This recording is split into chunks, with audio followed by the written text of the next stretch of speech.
Ok, ciao.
I think if everyone is downstairs, we can begin.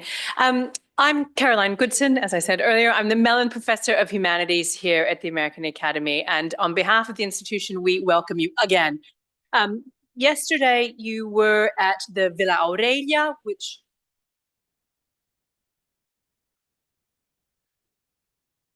I did. Indeed. Stefano. Ooh, okay, there we go. So yesterday you were at the Villa Aurelia, which is part of the American Academy, and here you're in the McKim Mead and White building, which opened its doors in 1914 to a world at war. And we thought that it would be useful to stop the echo. That would be useful. There's no Zoom. Okay. No, fatto. Vado. Okay. Okay. Well, all I really wanted to do was to remind everyone that we've talked a lot in the past 2 days about how fascism and totalitarianism are experienced differently in different places, and how America and American historians experienced the war and the study about fascism and the fascist regime differently. And I thought it was useful, and Elisa Wong suggested that I show a video to remind everyone that the American Academy is one place where European politics and European experience of the rise of fascism intersected, because we have a video which Stefano is going to cue up for us, is going to play momentarily, of Mussolini visiting the Academy in 1933. On the occasion of Washington's birthday, Mussolini visited, so that must be February, right, of 1933.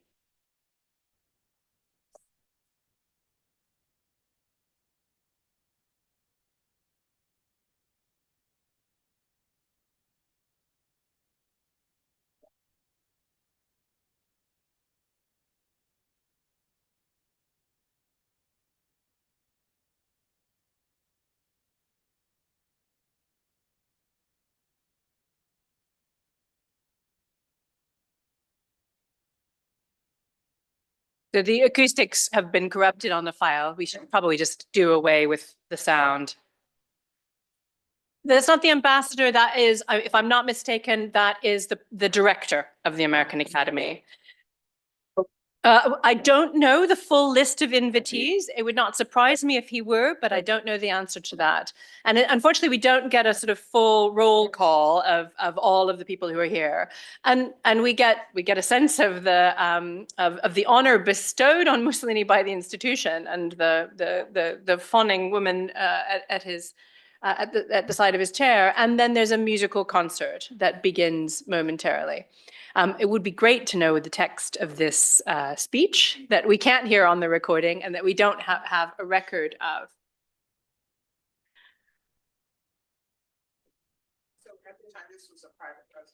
No, so this is the American Academy as the American Academy. This building that we're in now was built as the house of the American Academy, and as I said, it opened in 1914.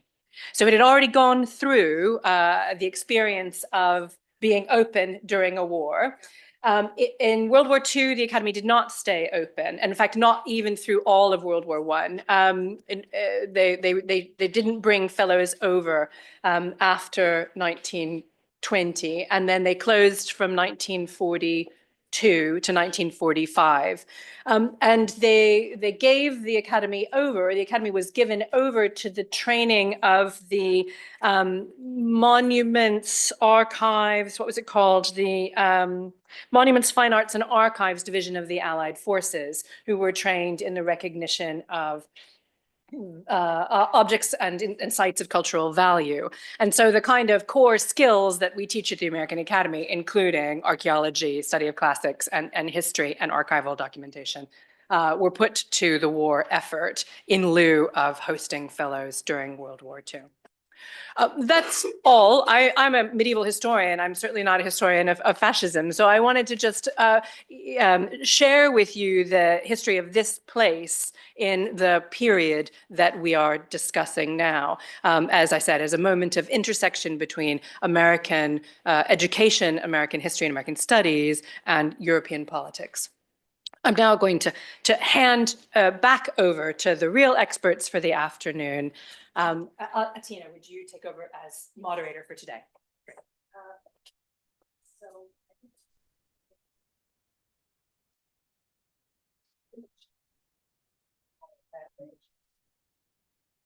I'm just going to get some juice.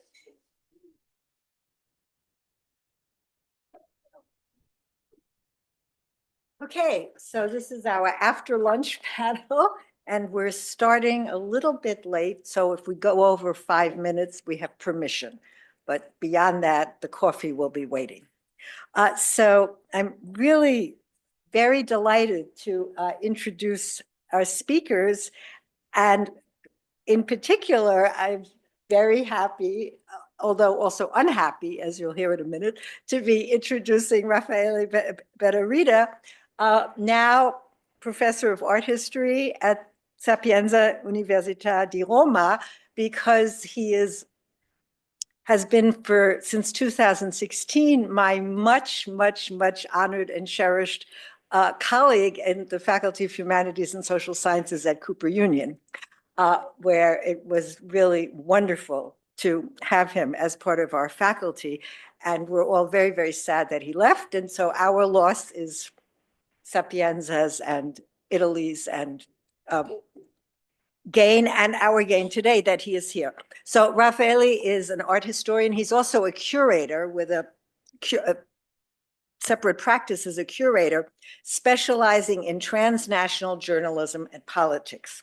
And after many years at Cooper Union, he just joined as an assistant professor of art history, Sapienza. And his research, as you might gather, has focused on exhibition history, censorship, and propaganda under fascism and during the Cold War, very importantly, and has also worked on cultural diplomacy, migration, and exchange between Italy and particularly the US. And he has a really pretty extraordinary CV. His most recent books include Exhibiting Italian Art in the US, Futurism in Arte Povera, sorry about my pronunciation, Like a Giant Screen, 2022, and Curating Fascism, Exhibitions and Memory from the Fall of Mussolini till Today, co-edited with Sharon Hecker, also 2022.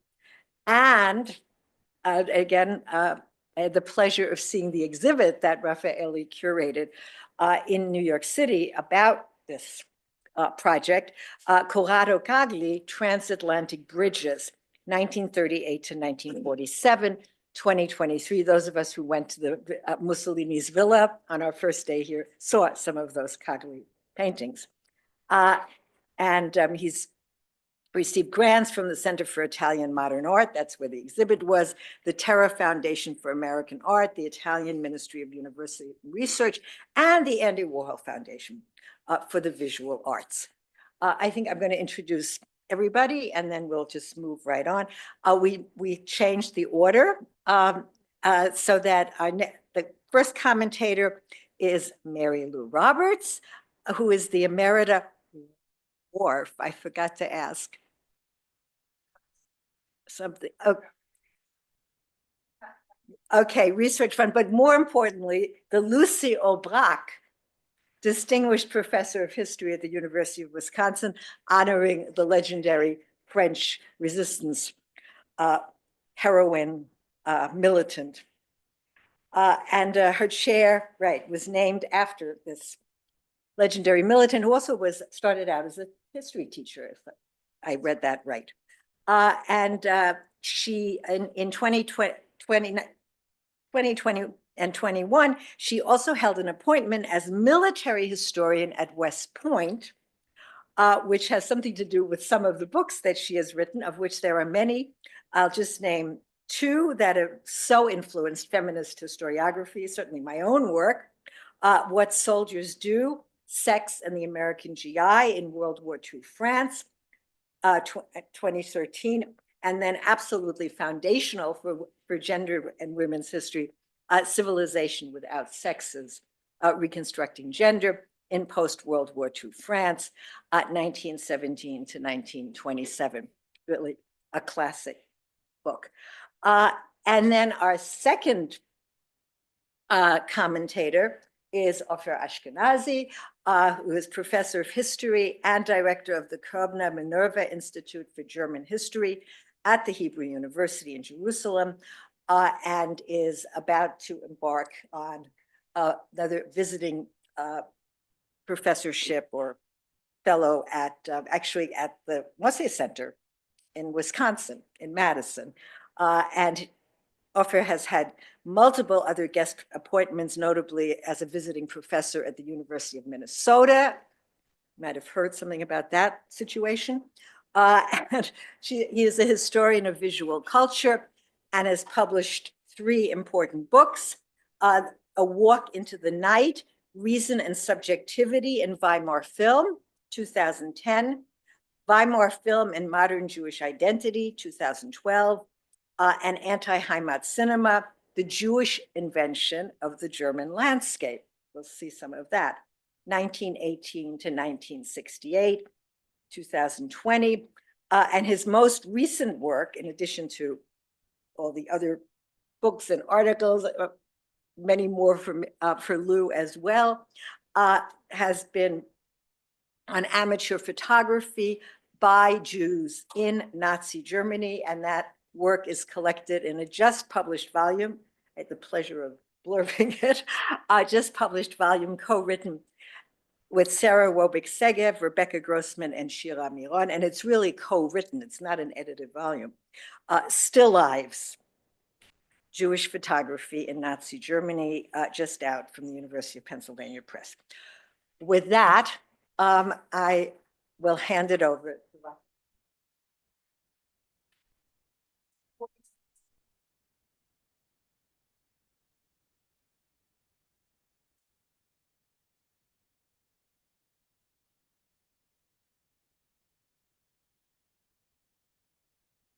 Okay, can you hear me? Yeah. All right. So thank you, Atina, for a generous introduction and for getting me involved in this wonderful program in the first place. I want to thank Sky and Donatello for organizing these events and for having me. As the only art historian, or almost only art historian here, I'm not going to discuss how the discipline has changed its approaches to art and fascism since the Stanford Seminar or since the 1960s, which would be too vast and probably not relevant enough in this context. But I will focus on exhibitions, which stand at the crossroads between academic and public discourse and across disciplines. In particular, I will discuss big exhibitions organized in major institutions, which are interesting in this context because they are the product of a negotiation among multiple players and in particular scholars who are usually involved in the project, but also have a voice in the catalog. One of the things that I would like to emphasize is what is said in the catalog of the exhibition is not necessarily what the exhibition does to the public or with the public. The political choices made by institutions and the local administrations. Often exhibitions need funding, need approval by politicians, by museum directors, by trustees. The public responses through the press and media, more recently social media. Also, exhibitions activate collective rituals with the bodies in space, and those rituals again have in recent times a parallel life online through social media. Exhibitions give public visibility to objects, and art objects have a special status and a cultural prestige that is specific. And those objects are held in public collections, in private hands. They have a market, they have a story, and they are passed through generations. They are hidden, they are exhibited, they are stolen, they are sold, and so that's another aspect of specificity.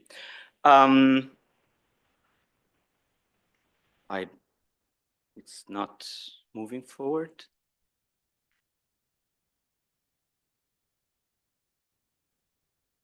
Not sure if I should.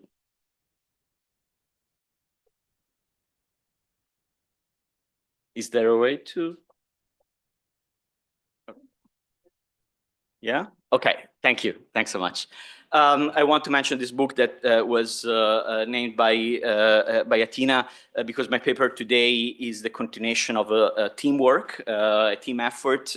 And in particular, I'm grateful to my co-editor, Sharon Hecker, who's been my main interlocutor for years on this topic. In this book, scholars in many fields, historians, art historians, literature historians, architecture historians, approached exhibitions, discussed exhibitions that were held since the fall of Mussolini and dedicated to art and culture under fascist regime. And the book addresses shows held through the decades in various countries, in institutions of different kinds, using various curatorial approaches. And we identified strategies, we identified some blind spots, aspects and experiences of the fascist past that have been systematically silenced. We also discussed some models, some strategies that are more effective than others. Today, I want to focus on four major art exhibitions that, because of their large size, the influence of their creators, all of them are powerful, charismatic men.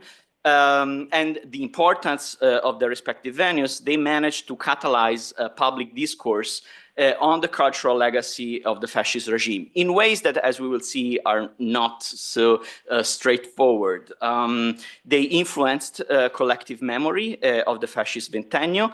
They contributed to shape, to a degree, cultural political awareness of the democratic present against the paradigm that the fascist past represented. This is one of the topics we've been discussing in these 2 days. These, of course, are not absolutely the only shows dedicated to fascism, but are arguably the most influential ones, which transcended the disciplinary boundaries of our history and entered public discourse. They also punctuate key moments when the legacy of fascism of the fascist regime was renegotiated vis-a-vis current events. And I will conclude, if we have time, with the coda on the current moment. An exhibition that was mentioned was the futurist one that is now in Rome. So the first example is 20th century Italian art, which predates the moment we are focusing on in this conference, and it's also not included in the book Curating Fascism. It was held at MoMA in 1949, sorry.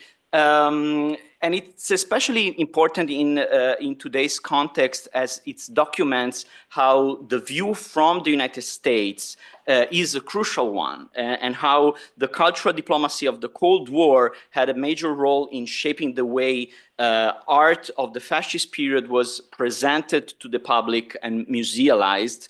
The show opened just 4 years after the fall of Mussolini, and just days after Italy became part of NATO. It was organized by MoMA's founding director, Alfred Barr, so a major influential figure, together with James Sobey, who was an important collector and a trustee of the museum, with the support of the Italian government, the newly elected Christian Democratic government. In the rhetoric of the show, after the fall of fascism, Italy was experiencing a creative rebirth, or as they said, and actually it became a media refrain, it was called a new renaissance that Italy was experiencing. which was well rooted in the pre-fascist past, and this was in line with Benedetto Croce, an influential philosopher and politician at the time, and his notion of the fascist parenthesis, the idea that something that happened to the Italian fascism was a deviation from Italy's nation-building process. And so in order to start rebuilding Italy, the Italians had to look back at the moment before the Ventennio. The catalog cover, which you see here on the right, illustrates exactly that. You see an almost dead tree with the Italian tricolore, which has survived thanks to the roots, the strong roots, and it's sprouting new leaves. The exhibit, this was not acknowledged in the exhibition, but somehow the structure of the show emphasized exactly that. So there was pre-fascist contributions to modernism, which was now included in the MoMA's narrative of international modernism, in particular rehabilitating futurism. But what the show did was saying that the real futurism, the good futurism, ended with World War I, right? So there was no okay, there is an echo. So it started a myth that lasted for decades. An artist like Modigliani, which you see in the middle, and the Chirico. These are the artists that still, if you visit the permanent collection of MoMA, are present. But whereas Modigliani, who died in 1920, so 2 years before Mussolini's march on Rome, both the futurists and the Chirico were active throughout the Ventennio. Actually, futurism was influential, right, for the construction of a strategy and an ideology then embraced by Mussolini, and they were deeply compromised with fascism. It would take decades before that part of their work was addressed. Actually, the first museum exhibit in the United States to address futurism's long history until 1944, and its politics was held in 2013 at the Guggenheim. A show on the Chirico's involvement with the regime has still yet to happen. Well, the other part, the second main emphasis in the show was to celebrate contemporary artists such as Renato Guttuso, which you see here on the left, Marino Marini on the right, as part of this rebirth of a creative renaissance. What the show did not say was that most of the contemporary artists in the show, Guttuso, Marino, and others, had thriving careers during the Ventennio and received support from the regime. They also avoided discussing the highly politicized artistic debate in post-war Italy. So, for example, Guttuso, who had joined the resistance after 1943, and then was currently in 1949 an engaged communist who had embraced Palmiro Togliatti's Italian Communist Party's stand against abstract art and in favor of socialist realism. The painting right here on the left was purchased by Nixon Rockefeller, just to give you, and it was presented in a totally depoliticized way, although it's representing a farmer struggle for the redistribution of land in post-war Italy. In other words, in order to rehabilitate Italian culture in line with the Cold War cultural political agenda, MoMA overlooked Mussolini's regime ambivalent relationship with modernism. Dismissed in the exhibition catalog as a largely reactionary phase, the Ventennio was in fact very well represented in the show. On that occasion, MoMA conducted a massive acquisition campaign, and by doing so, it integrated art produced under fascism and fascist art, to make that distinction Lorenzo Benaduzzi just made, in their permanent collection, and therefore in the most influential narrative of modernism. For comparative purposes, MoMA would wait until 1957 to hold a show dedicated to German art, and it had no art that had been supported by the Nazi regime. The impact of 20th century Italian art was immediate and deeply felt in Italy too. It was almost like a legitimization coming from the United States. And in the United States, the career of some of the top collectors, artists, and critics, Italian collectors, art and critics, was shaped by the interest and the market that this show stimulated there.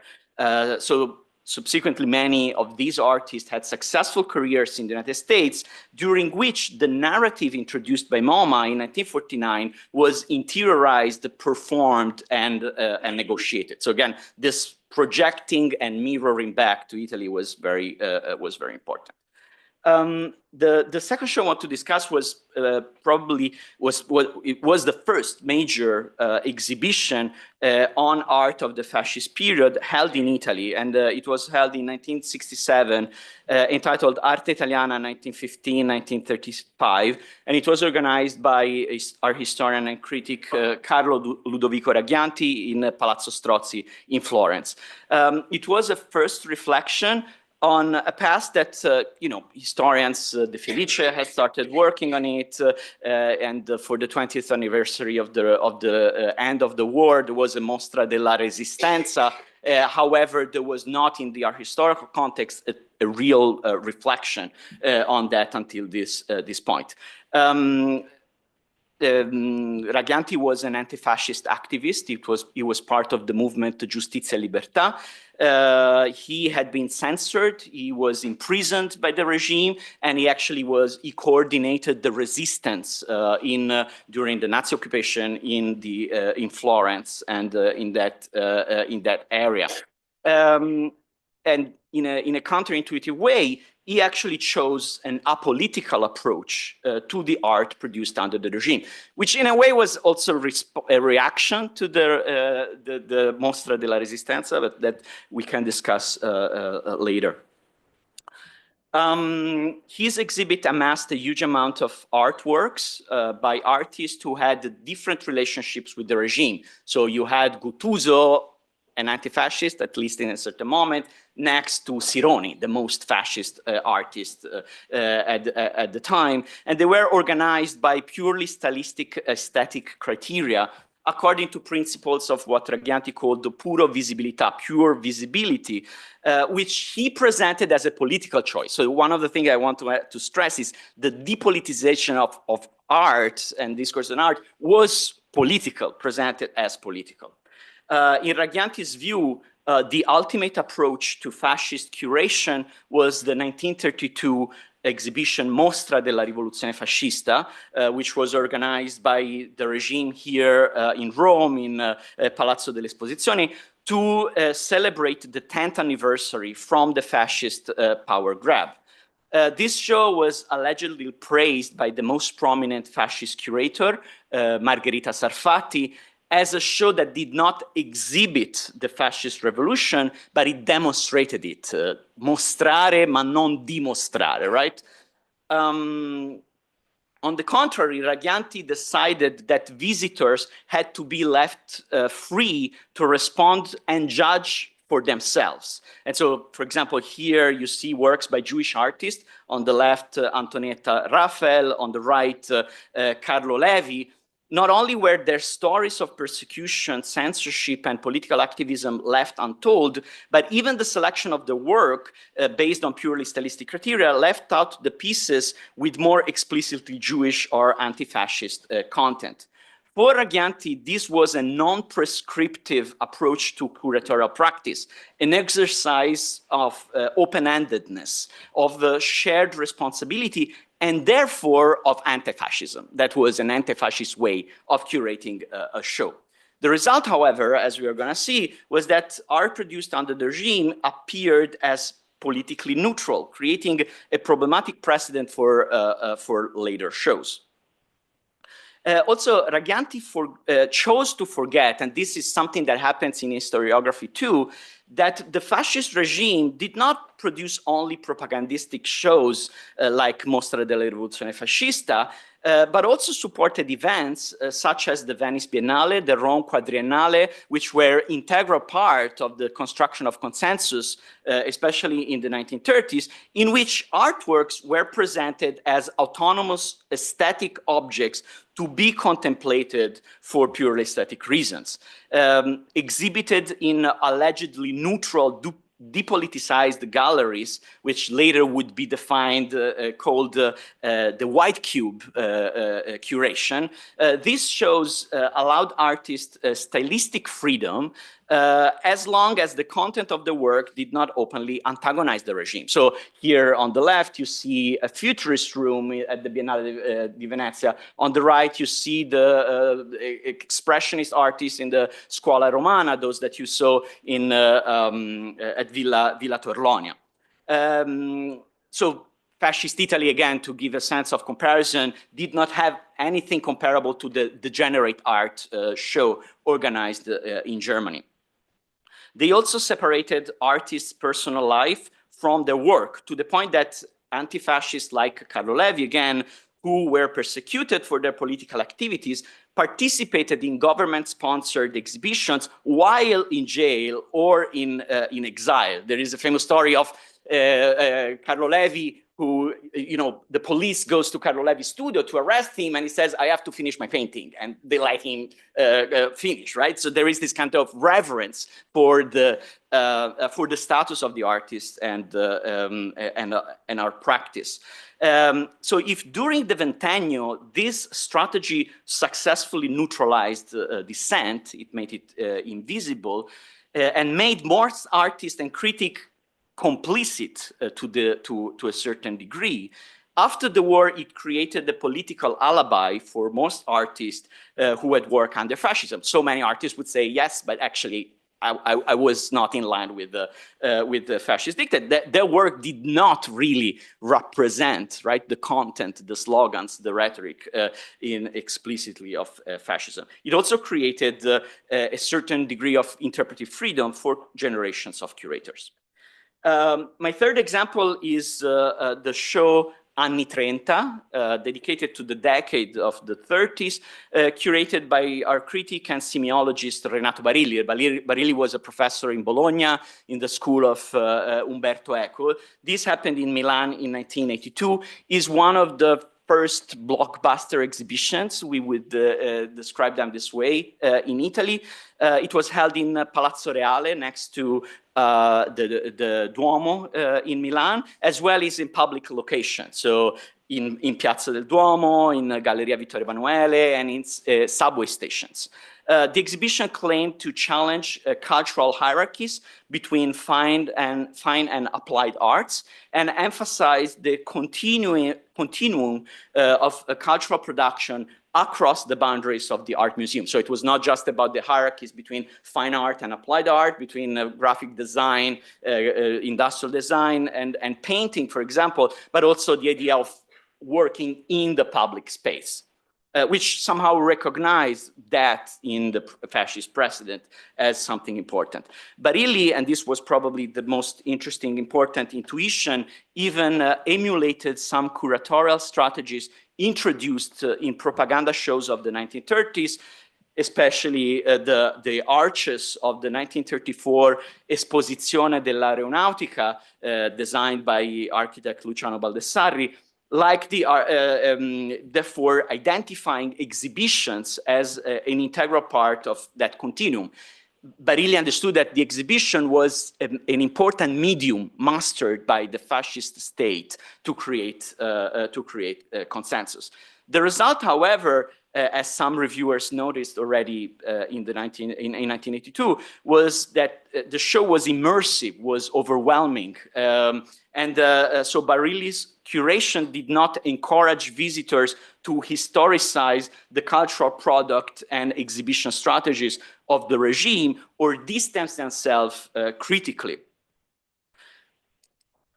Oh, sorry, I was not showing the right. So on the left, you see the 1934 show designed by Baldessari, and on the left is the 1982 curated by Barilli.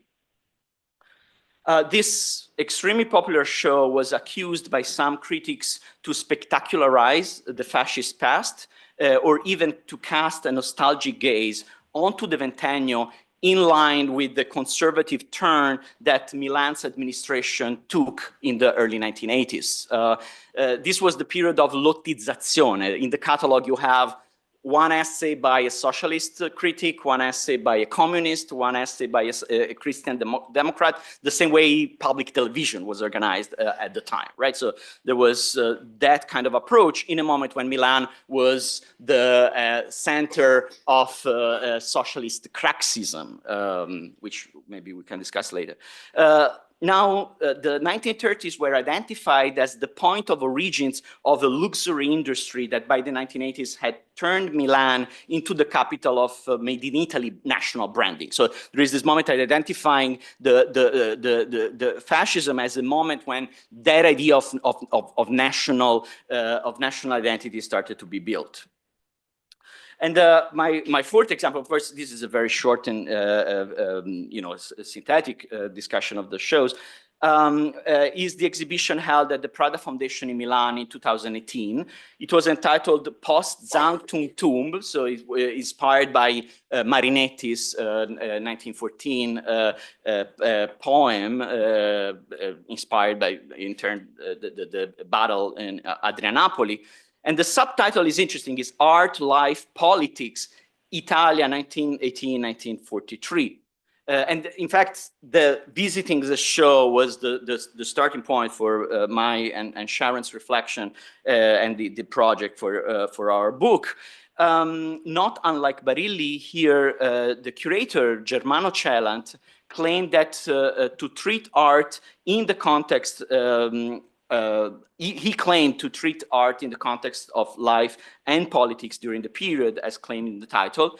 And he did so by staging the artworks as they had been exhibited during the ventennio. So in some cases, the exhibition evoked environments based on archival documentation. So as you see here, this was the initial room. The living room of Marinetti, the leader of Futurism, was evoked through a painting by Boccioni, which is in the collection of MoMA, but also a vase, a ceramic vase by futurist Tullio dal Bissola, as they were pictured in a photo of a performance by Marinetti. Here you see in this was also the poster promoting the show. Here Marinetti was doing a demonstration of fascist cuisine. The gender dynamics of this picture was not addressed in the show. However, I think it should have been. So the idea was that this would would be a different approach against the white cube context of the MoMA exhibit. In other cases, archival photographs of the biennales or other shows of the period were inflated and turned into three-dimensional environments in which some of the original art pieces were included. This would be a futurist show. There was also all sorts of other documentary materials included in the exhibition. Celant described it as a show of the showing or an exhibition of exhibition. He therefore claimed for himself a neutral position, but he said the show curated itself. The idea is that the curator puts the documents to the public fruition, and then it's up to the public to make an idea for themselves. He actually did another exercise in what he called transparency. There was a room with the books used by the curatorial team to prepare for the show so that the public could flip through those sources. Like Raggianti, he embraced the idea of mostrare senza dimostrare that I was discussing earlier. The big difference then was generational and historical between 1967 and 2018. Raggianti and his public had a direct experience of fascism, most of them. Raggianti knew very well who Carlo Levi was and had the direct knowledge of his anti-fascist activism within Giustizia e Libertà. Raggianti, as I said, was part of the movement. And they could decipher the paintings. So, for example, the one here that was exhibited in both exhibitions was entitled "The Chinese Hero," and it was a coded portrait of fellow Giustizia e Libertà militant Aldo Garosci, while Levi and Garosci were in exile in Paris. And it was done in such a way that it could be exhibited in Italy under the radar of the fascist censorship. So Guttuso would say, I saw that painting in the Quadriennale in 1931, and that was a sign, right? It was this kind of secret handshake to understand what this kind of Chinese hero was speaking Chinese only to those who could understand, right? What the Chinese language. However, when Chaland exhibited this painting, and by the way, it's a sandwich between Adolfo Wild, Saint Lucy, and the super fascist De Pero, futurist De Pero, right? So the context is important. When this was exhibited in 2018, most of the public would not even know what Giustizia e Libertà was, who Garosci was, let alone understand how this painting spoke different languages to different people. So again, if you make the documents available, how does curation provide the tools for the public to decipher those documents? So ultimately, the Prada show, which claimed to be a contextual approach, neutralized dissent as the regime had wished for, I would say. The show, nevertheless, was internationally celebrated by the press and attracted large crowds. Reviewers mostly appreciated the abundance of documentary material and the immersive nature of the show. The New York Times reviewer described the experience of visiting the show as walking into fascism, which to this visitor felt strange. I walked into the room dedicated to 1938, and as an Italian Jew, there was no reference whatsoever to the racial laws, just to make an example.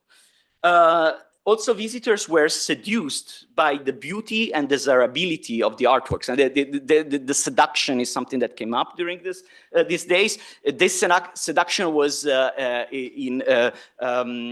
further expanded by the sleek curation of the Prada show. The guards were wearing Prada suits. The colors of the walls were directly related to the aesthetic of the fashion brand.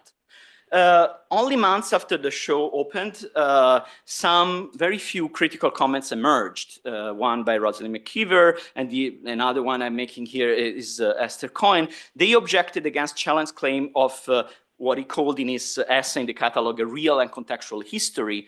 And they mentioned, they pointed out that the exhibition, in fact, failed to represent the reality of violence and oppression that the fascist regime meant for many.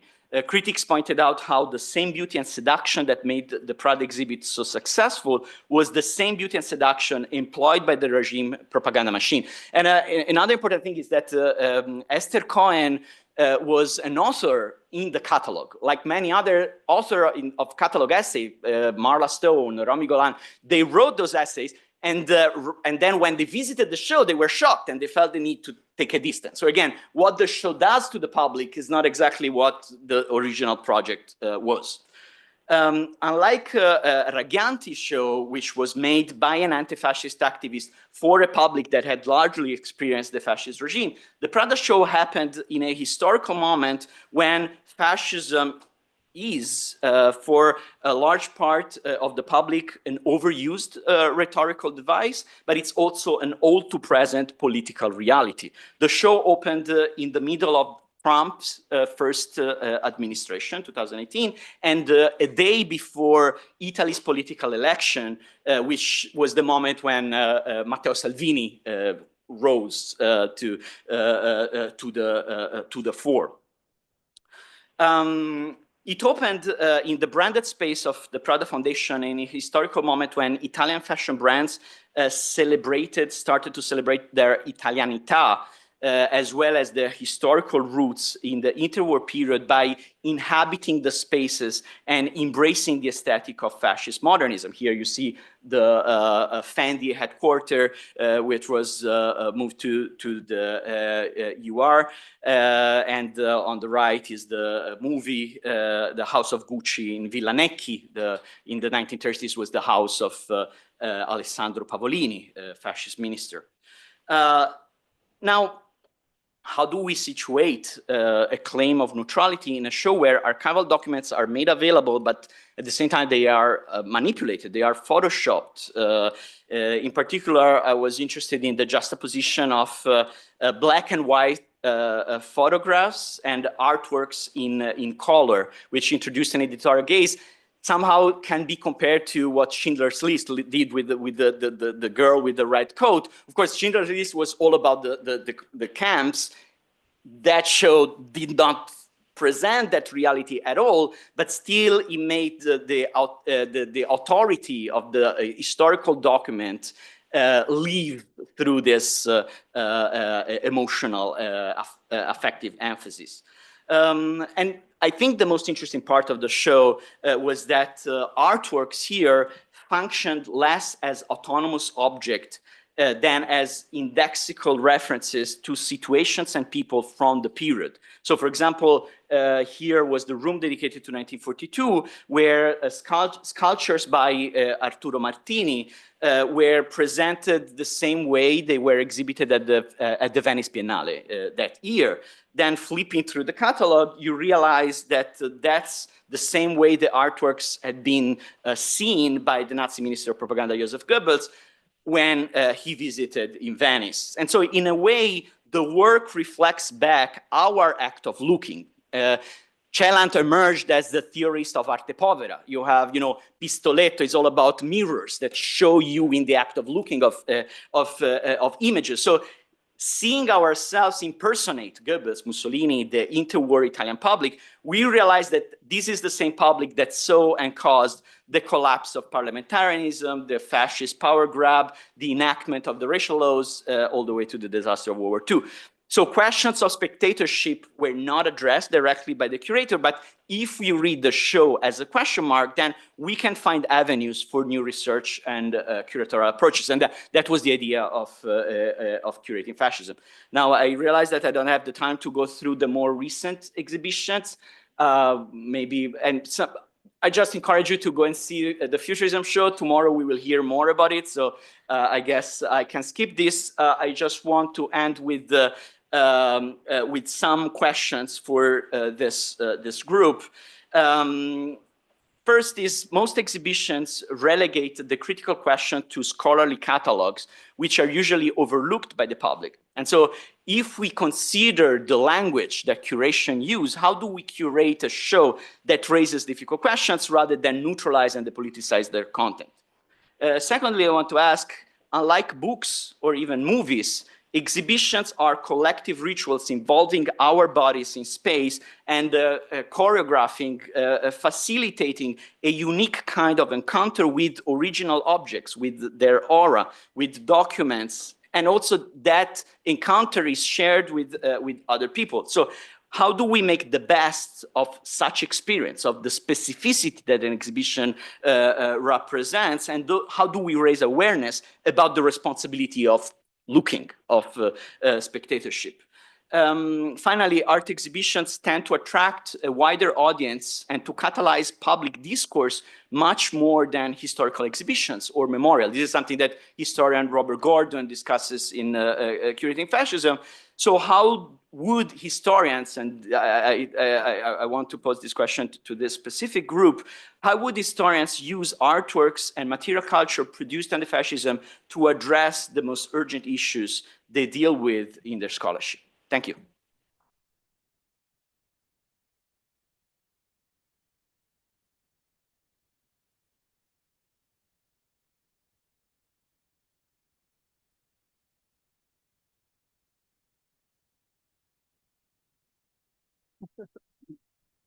Okay, can everyone hear me?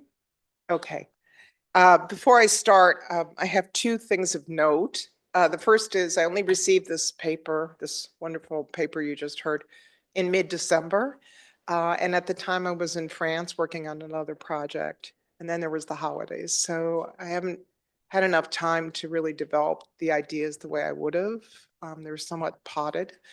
So that is one thing. And the other is I have a chest virus that has just fallen in love with my chest. Just can't, doesn't want to leave my lungs, finding it really nice. So I might need to stop for water or for a cough drop, okay?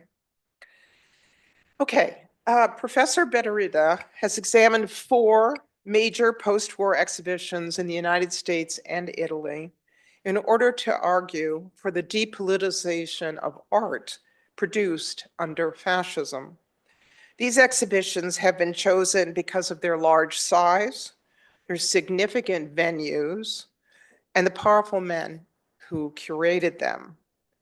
Given their importance, Betterida is able to generalize from these 4 shows that the fascist content and/or context of art produced during the Ventennio has been largely erased and continues to be erased.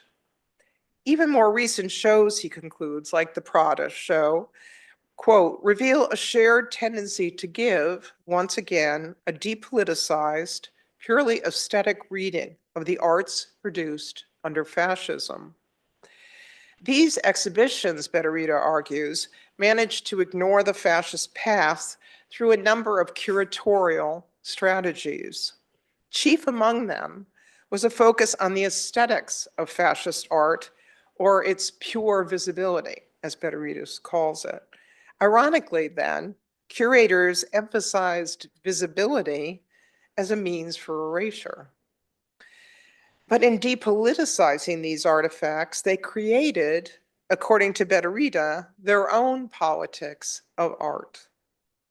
Each of Betterida's 4 exhibitions demonstrates subtle ways in which curators, artists, and scholars shaped collective memory of the Ventennio. The first one took place in MoMA in New York City in 1949, very close to the end of the war. Motivated by Cold War concerns, the exhibition emphasized a renaissance, a new renaissance of Italy. Here, the curatorial strategy was to show fascist art as a parenthesis rather than a continuing, well-rooted preoccupation. Although scholars dismissed fascist modernism in the catalog as a reactionary phase, it was very well represented and integrated into the show. The show juxtaposed Modigliani's art with that of Renato Guttuso and Marino Marini, whose work had been fully supported by the fascist regime. This juxtaposition, in turn, drew the fascist artists into a powerful Italian artistic tradition, which both preceded and followed them. The effect was to rehabilitate fascist artists by absorbing them into a long-revered Italian aesthetic. The curators also ignored the fascist past of Guttuso and Marini, who, once introduced to the American market, the American art market, became quite successful. The MoMA show set a pattern in which art produced under the fascist regime was exhibited, bought, and sold for generations of collectors and curators. The first exhibition of fascist art in Italy came in 1967 under the curatorial leadership of Carlo Ludovico Raggianti. I'm sorry if I'm butchering these names. Is it Raggianti? That doesn't help at all, but thanks. Okay. Raggianti was an anti-fascist resistor who had been jailed during the war. He epitomized and reinforced the myth of the good Italian, the one who had fallen prey to, but then resisted, the fascist regime. This redemptive past allowed him to take what Betterida calls a non-prescriptive approach to editorial practice.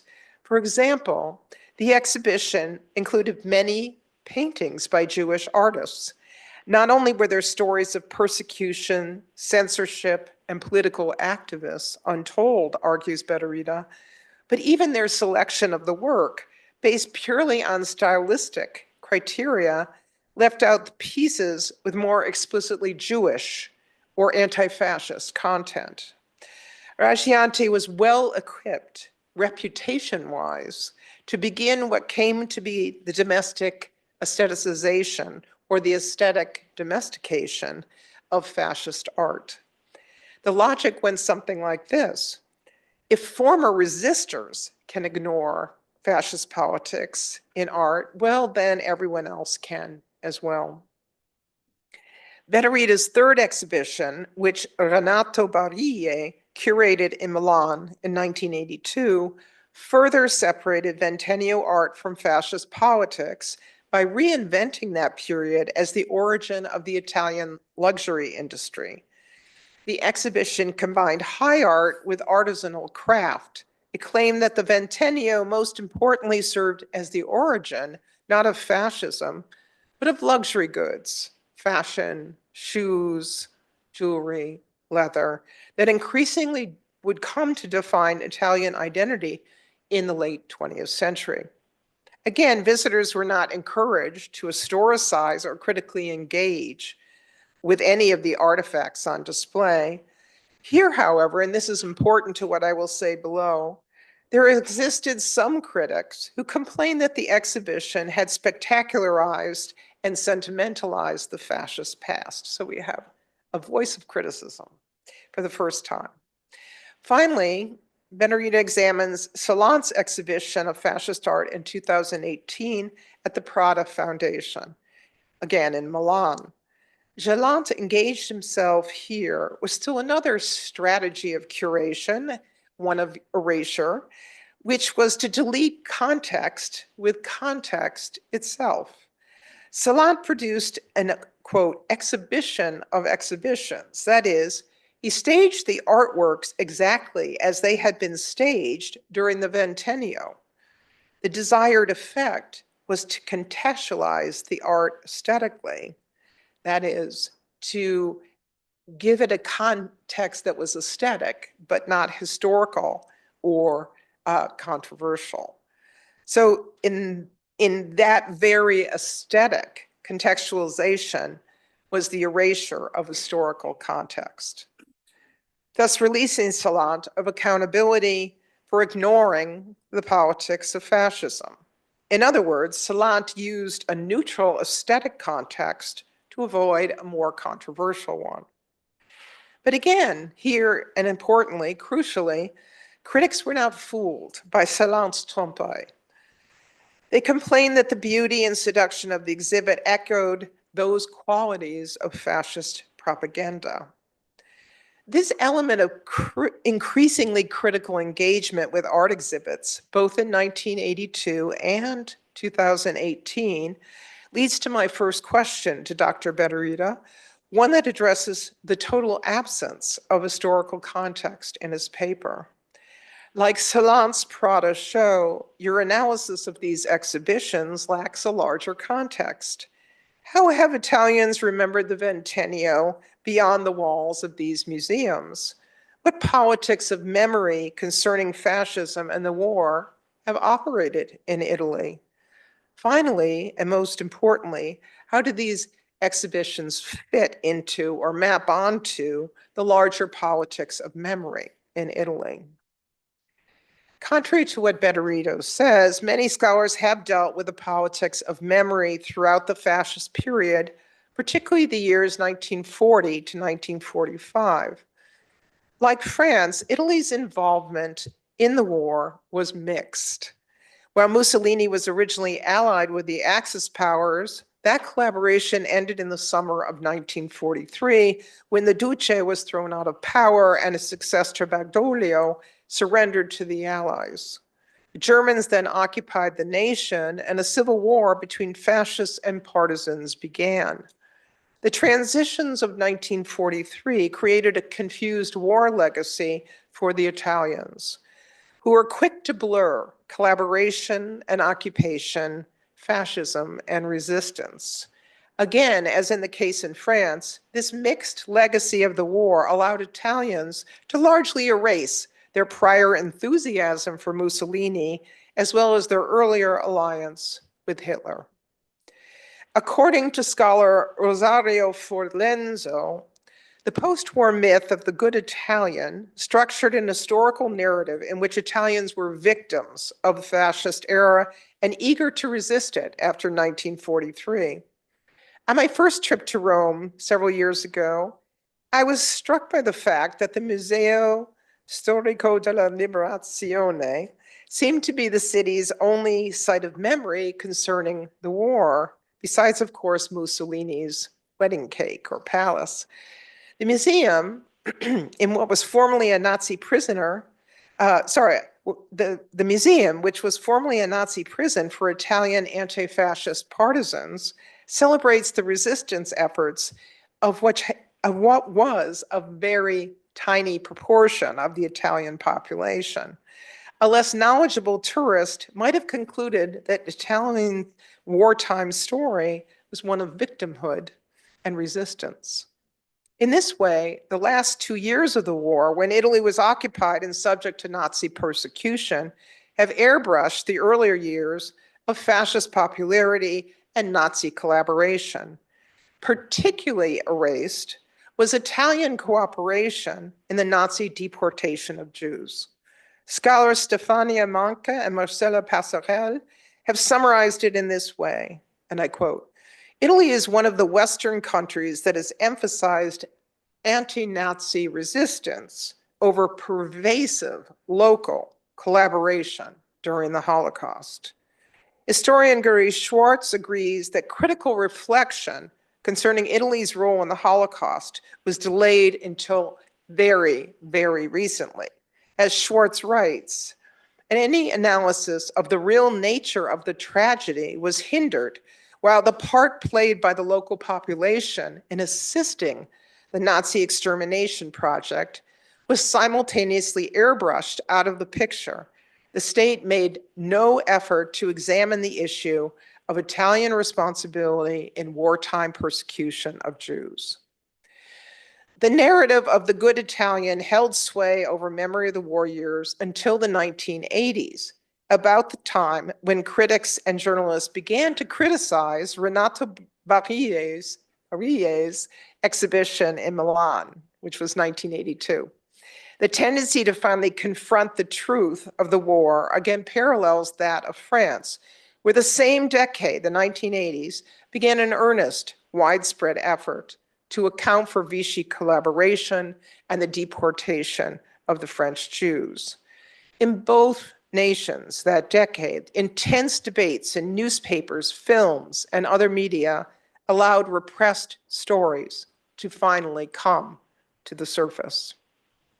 The Italian inability to confront the wartime past maps neatly onto Betterito's narrative of erasure concerning fascist art, and thus could further illuminate his theme of growing critical engagement.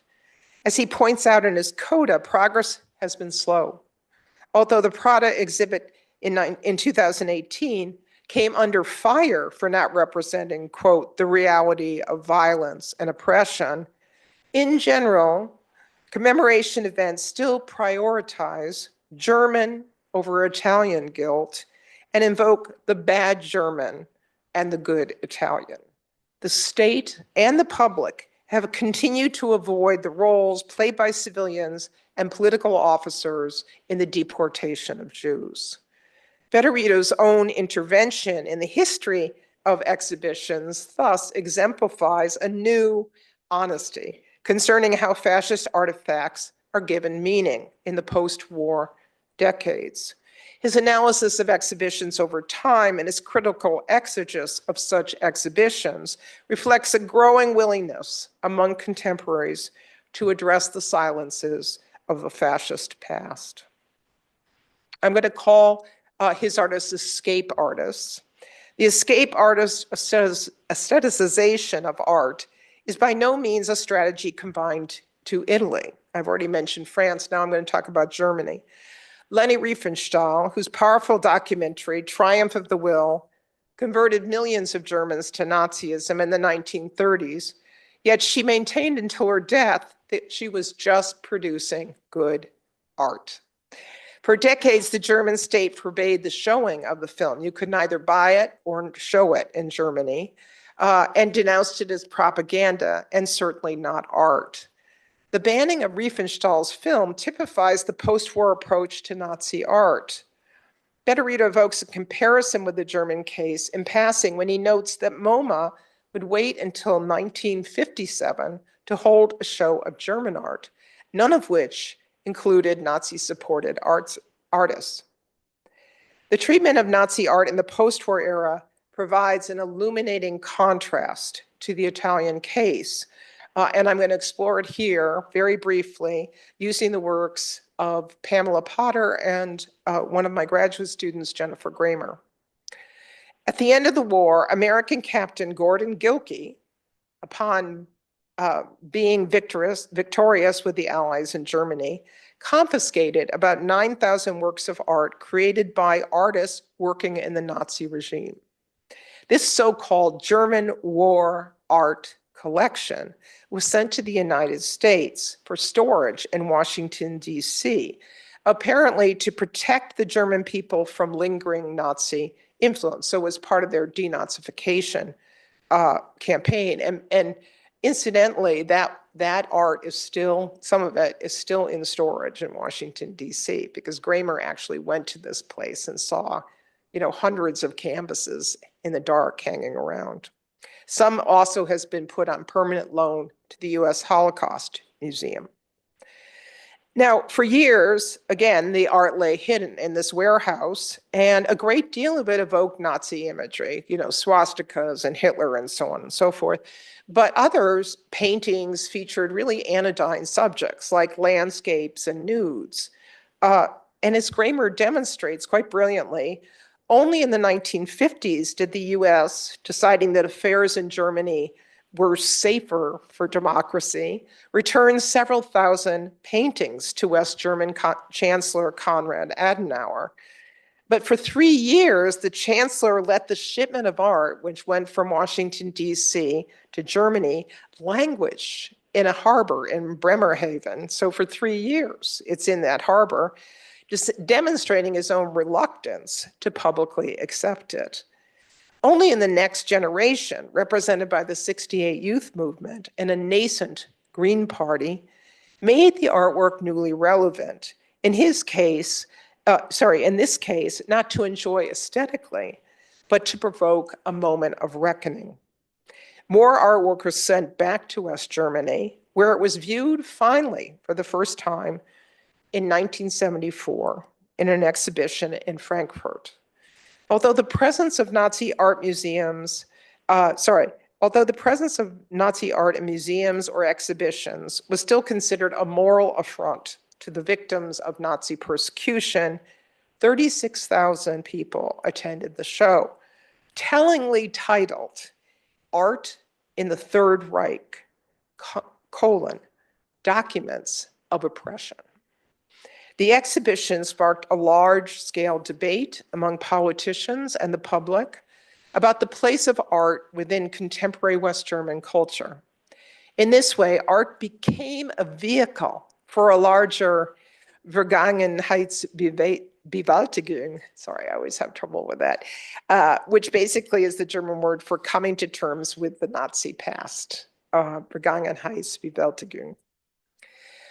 Even this too brief account of the post-war fate of Nazi art reveals a sharp contrast with the Italian case. Nazi art, unlike Italian fascist art, was locked away rather than integrated into a long aesthetic tradition. The West Germans, unlike Italian curators, artists, and scholars, were extremely reluctant to exhibit wartime art, believing it to be dangerous, overly provocative, and morally reprehensible. When Nazi art was finally given an exhibition in 1974, it was not only de-aestheticized, but it was highly historicized under the theme documents of oppression. The West German case also reveals a lost opportunity for the Italians. Rather than use artwork as a means of reckoning with the past, Italians allowed it to be encased in a steel box of aesthetics. Ironically, pure visibility. That framework reinforced old myths rather than break silence, a very important silence about the past. So my second and final question to Dr. Betterita is the following. How can we explain the difference between German art and Italian art here? And I'm just going to end with two speculations in the form of questions, but I'd be very interested in see how you all explain the difference between an art that was basically reintegrated, aestheticized, and allowed to be exhibited, and one which was fluidly shut out and shut away for decades, and then understood in historical and strictly historical terms. I have two speculations. Could it be because art, and in particular painting, has traditionally had a stronger place in Italian, but not German culture? Or, for second, does it have to do with the clarity of guilt on Germany's part in contrast to the self-proclaimed ambiguity of guilt on Italy's part? I thank you for listening, and I leave you with these questions, which I hope we can discuss. Thank you.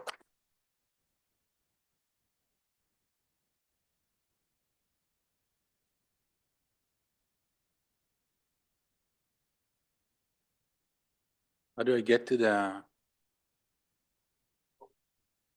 Don't need to do much.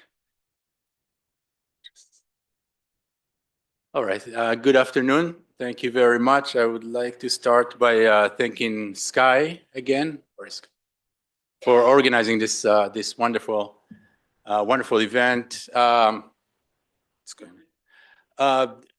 was a slide before about the organizing committee, and I have to share a secret from behind the scene. As a member of the organizing committee, my role in it was to answer my email from time to time and say, wow, Sky, this is a great idea, let's do it. So it's Sky, and I wanted to thank him. Yeah, I'm going to continue where Lou ended it, or build on her wonderful insights. And add 2 points to the paper that Raphael just presented. That I think that Raphael, you made a very convincing argument, but I wanted to complicate it a little bit. So 2 points that I will make. One has to do with Raphael's point about neutralizing the fascist art, fascist aesthetics in later exhibitions. And the other one has to do with the questions that you phrased. How do we curate a show that raises difficult questions rather than neutralizing, depoliticizing the content? So the first point that I will make has to do with the neutralization of it, and to ask if in what extent it was neutralized, or maybe fascism was not there at all. And or maybe I'll phrase it like, what is fascist in fascist aesthetics? And I will take the case, in order to ask this question, I will take the case that, as Lou made a point, it's easier, the German case, right? It's less ambivalent the way we remember it, and look at the case of Nazi aesthetics to ask this question. And I will focus on the film by Walter Frenz, Hände am Werk from 1935. Frenz was Hitler's private photographer, the second one. You all know Hoffman, but he's the second one. And also the cinematographer of Leni Riefenstahl, who was mentioned here before.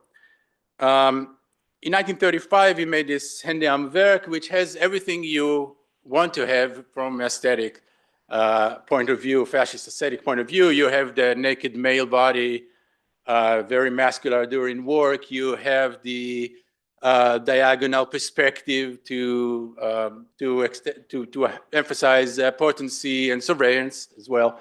The gendered division of labor, the fascination with machines at work and operating machines, and also the fragmentation of the human body, of the individual, prioritizing the Volksgemeinschaft and so on and so forth. You all know all that. Now I'm going to make a demonstration which is kind of simplistic, and I apologize, but it's just to make a point.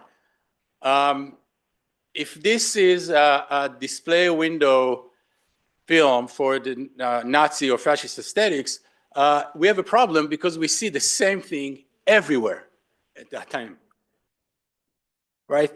So this is from Hände am Werk. This is from Avodah, which means labor. In Hebrew, this is from Mandat Palestine, made by Helmar Lersky, a German Jew who escaped German fascism. At least that's what he said. It's not really, but he escaped to Palestine. And then from the American New Deal films, that's everywhere. If you're not convinced, I'll show you some more. You see, it's the same images over and over again. In fact, Avodah and Hände am Werk came out, they had their debut at the same week in 1935, and it's actually the same film. It's the same film, but you see it everywhere. You see it in Soviet Russia, you see it in America and so forth. The motifs are the same, and even if when it doesn't have to be the same, it's the same images, right? Again, here, the parking lot, and I mean, it doesn't make any sense, but it's the same visual motifs everywhere. Again, I can go on forever, but I think my point is that it's the same because they're all taken from the same sources. Here you see here from Berlin Symphonie der Großstadt. Yeah, so you mix a little bit Berlin and some Soviet films from the time, from the late 1920s, and you have basically fascist aesthetics, but also New Deal America and Zionism and the Japanese film from the time, and I could go on and on and on. So what is the point? The point is to say that unless we think that everyone is fascist, which doesn't really help us a lot, that maybe fascist aesthetics is neutralized. It has to have another component in order to be fascist. I say it, but people said it before me. One, Joseph Goebbels, said it in 1937 when talking about the great German exhibition. He said, well, it's not about the aesthetic, it's about the organization of it, right? So what is this organization? I think this is a complicated question, and it has several answers. However, one of the answers would have to be with the place of pathos in it. And pathos here, I'm borrowing from Abi Warburg. When he talks about pathos, he talks about the combination of the mundane, of going to work, leisure time, family life, having a party rally, with the fundamentals of one's identity, with a sense of existential crisis, right? So this combination created pathos. And a lot of what is fascist in what you see is the way pathos is built, constructed into these images. I mean, you have pathos everywhere, but it's this specific way pathos is. Which brings me to the second question. So what can we do with it? How can we discuss it as scholars and as curators? And one way to do it is to expose how pathos works, or how it used to work in Nazi Germany. Again, I'm not original here. Jews in Nazi Germany were invested in this project. This is what they were doing again and again when we look at their photography.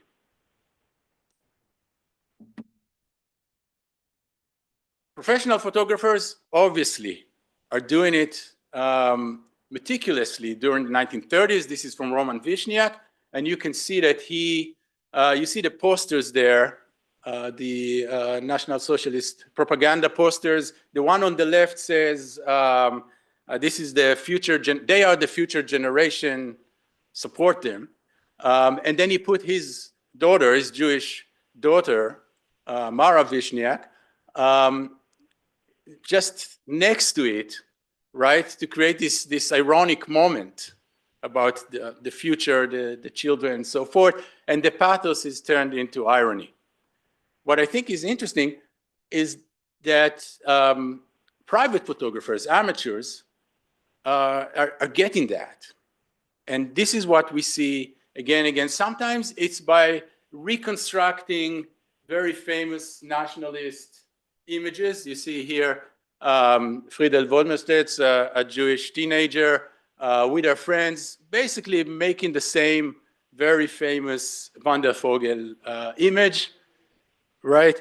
Or this kind with the captions, using the captions in order to ridicule or ironize the Nazi pathos. Here you see 3 cute little Jewish boys in Germany, and the caption states Deutschland erwache, right? Which takes the slogan, takes the pathos, and turns it into something else. Interestingly, in many cases, it becomes part of a narrative. So, so you use Nazi images in narratives of Jewish life in Germany. Like this one from Mariana Carmon. She was also a teenager in Berlin in 1938. She left a little bit after that, so this is her farewell album. And the whole album is about her life in Berlin, or actually it's about belonging in Berlin, to be part of the city. But she started, this is the first page. And you see that she took the postcard, and she could choose, and it's interesting that she chose the one, so there is one with the pillars with the swastika and one without, and she chose the one without, but you can see all the eagles and the other swastika in the background. So this is how she started. And then it's all about the city, this mundane places in the city, getting to her neighborhood and to her home. And then you see the what is it? The dining room. You see the telephone, very important, and even the bathroom. Right. So the point is that you start with this magnificent National Socialist image, and you end with the Jewish bathroom, right? But this is the story of me belonging in this place. This is an image that was fascinatingly analyzed by Sarah Warbick. But I thought it will be interesting to show it here as well. This is a Jewish family. It's an album of a Jewish family going to Italy for vacation, right? And they are here in Venice, and they are watching the great celebration of Abyssinia. So, and in Ethiopia today, of course. So the great fascist regime victory, a colonial victory, right, is celebrated, and they are being part of it as outsiders, right? Of course, they are tourists, but also, interestingly, kind of insiders, because they can't participate in German celebrations at that time, but they can in Italy. So you have this multi-perspective image of being in and out at the same time, and then the whole it's hard to see the magnificence of the images right now, but it's all about the lights on the street and the people and everything you see normally in Leni Riefenstahl's these great images with many people standing in lines and so forth. This is all here, but so out of context that you have to ask yourself, okay, what's going on here? And this is true also when we talk about the Nazification of the German landscape. Like in this, this is again from an album from a Jewish teenager at the time, and she's going for vacation in Fürstenberg, and you have this billboard with that says Jews are not welcome here, right?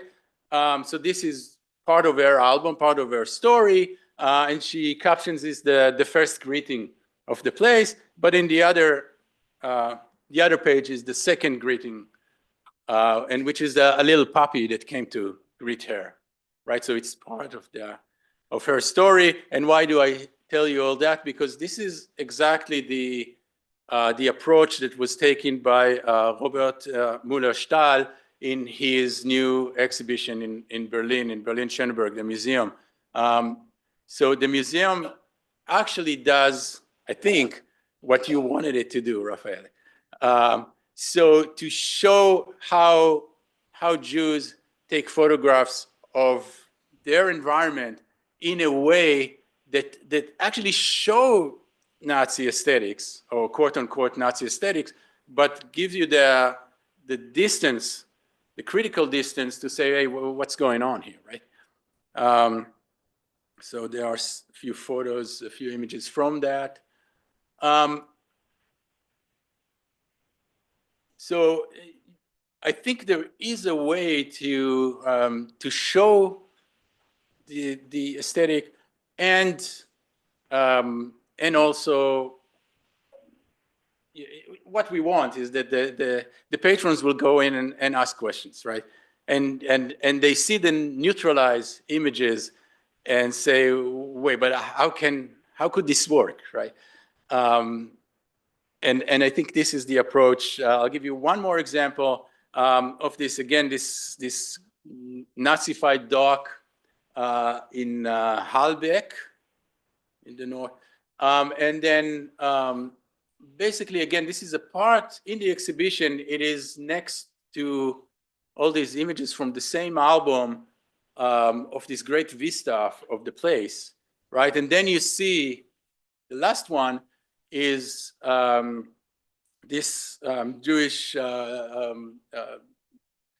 man, Bubi Chotzen, sorry, Bubi Chotzen, and this is his vacation, right? So it's a story about his vacation, and the Nazified place is just something that he sees, and it doesn't bother him, and it leaves us in the context of the exhibition to ask, well, how can it not bother him? What's going on there? So I think this is a good approach. Yeah, I think I'll end here with this image that we saw before, and you can see again everything I was talking about. So thank you very much.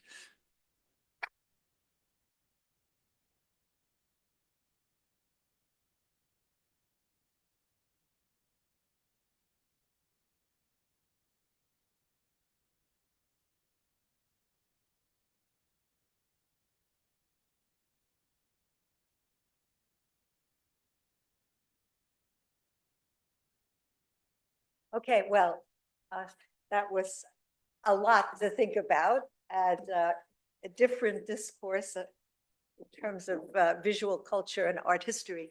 And we don't have a lot of time. Yeah.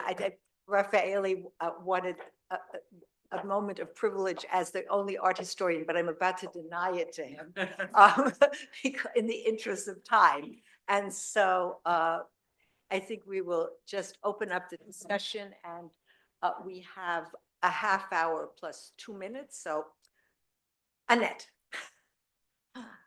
And I'll gather, Thank you. okay? Thank you very much. It was really, the three of you, very fascinating. And my question is about degenerate art, to try to link Germany and Italy, as you did. To my knowledge, and also a bit of information, it will open a big exhibit in Paris in the Picasso Museum about degenerate art. The exhibit of 37 and the others. It should be quite interesting, and with a lot of big catalog and a lot of scientific things around. There is absolutely no futurist art. I can understand that the two countries are allies, but I would like to ask you the question, why not? There were, to my knowledge, very few futurist art, both in Germany, before 33 or even around. But futurist art was both in other European countries. And when they sold the degenerate art to nice Swiss and nice French and nice Belgium, we were very happy to buy them. There was no futurist art ever, so I would like to know about it. And if there was, why it's never mentioned, and it's not mentioned in your shows, and obviously in the one that everybody should go and see, to see by themselves that the depolitization and the no pathos is very vivid today in Meloni's Italia.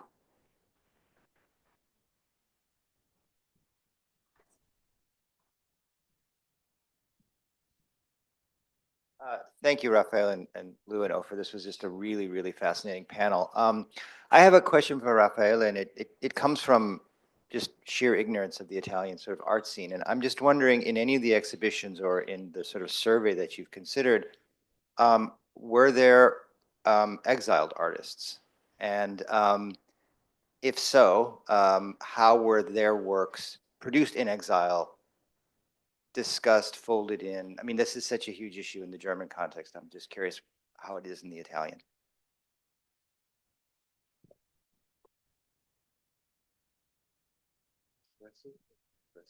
Okay.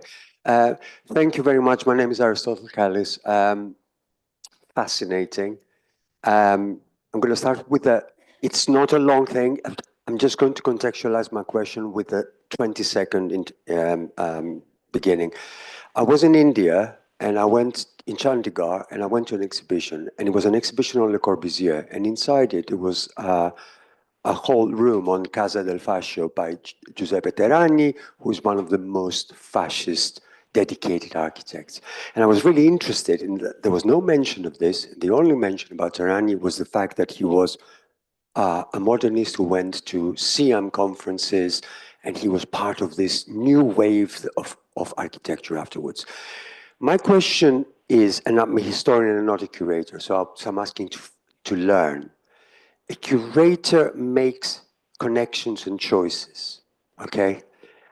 When we have competing narratives like this one, or to flip it, in a competing narrative of Mies van der Rohe, who is presented as a modernist, but let's not forget, in 33 and 34, he submitted plans for an architectural competition under the Nazi regime. How do we make the decision that one kind of narrative is legitimate and therefore can be part of the exhibition as contextualization, while the other one isn't? What is the criterion? And I'm genuinely interested in hearing your opinions.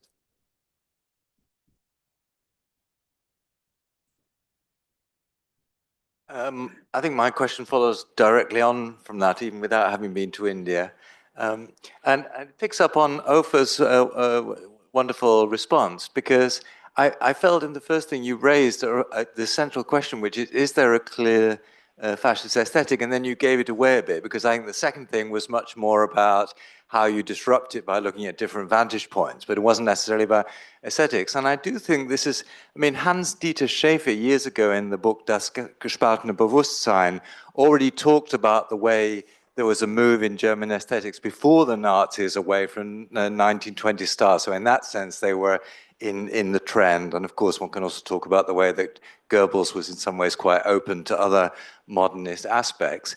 I would just add, I worked on a resistance group that were very much into dance and movement, and I found it extremely difficult to decide if their approach was really that different from the Nazis that they felt so opposed to. I tried to claim that there was, but I'm not sure that I was right. So I don't want to, in other words, I would like that question that you posed to hang in the room. I feel like this is a real issue that confronts us. So I'm really just echoing what Aristotle just said.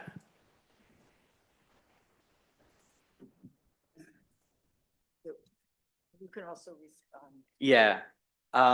Yeah, I think that one point that somehow connects a number of the questions goes back to Professor Roberts' second question, namely the difference between the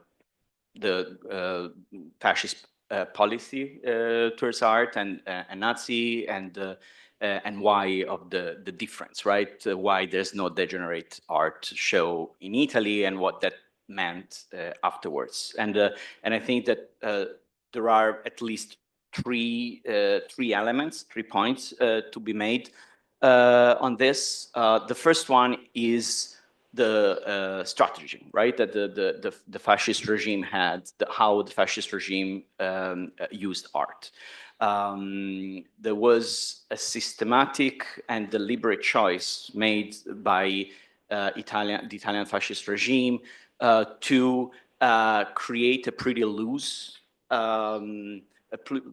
parameters for our practice. As I was mentioning, there is respect for the aesthetic autonomy of the artist, and this was used to, one, promote fascism abroad. So in cultural diplomacy, the regime deliberately chose exhibitions depending on the interlocutor. So exhibitions organized in the United States in the 1930s, they would include as many Jews as possible. They would include women. They would show a number of stylistic trends in order to demonstrate that fascism had revived Italian creativity, had modernized Italy.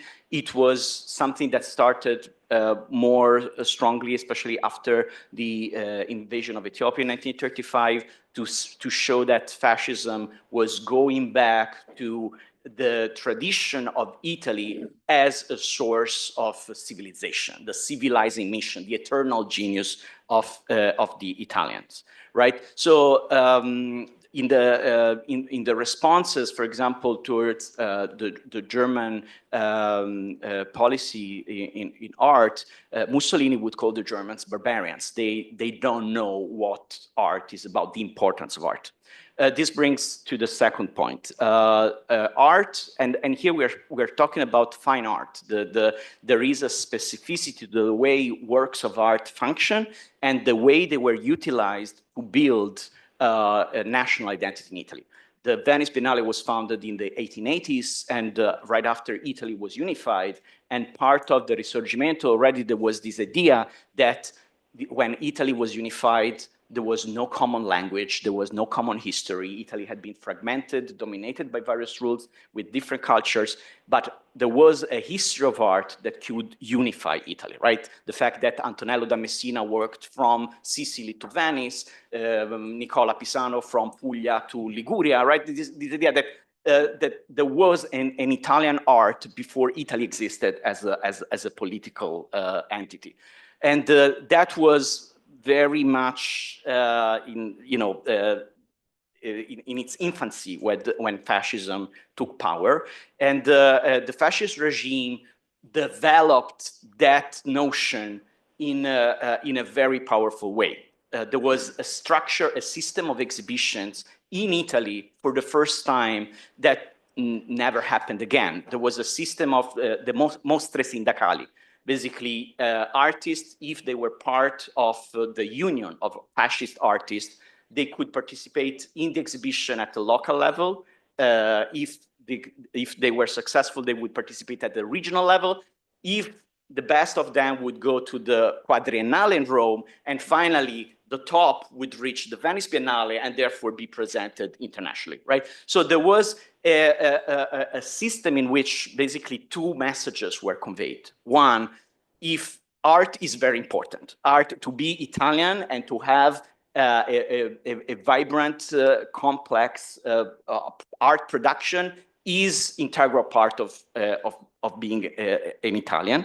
The second thing was that this has it cannot be compared to the rest of the world. In cultural diplomacy, this meant that, for example, in the United States, there was a big interest in Renaissance show. In the 1930s, museums would ask for Botticelli and Michelangelo, and there was always this trade. Okay, we are gonna send you the, Uffizi masterpieces, but you are going to show also the contemporary art artworks.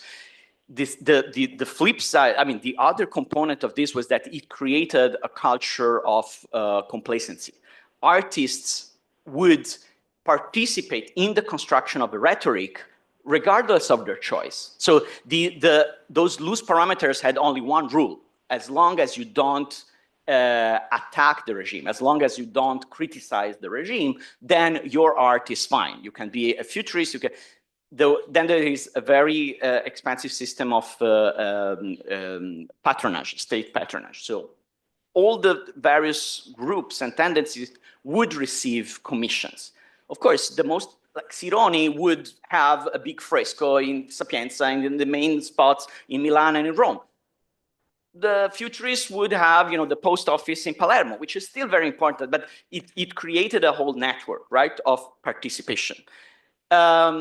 After the war, and this goes then to Ofer's question, right, about what is a fascist aesthetic, it created a whole a big ambivalence in how the aesthetic worked. I'm just going to make an example.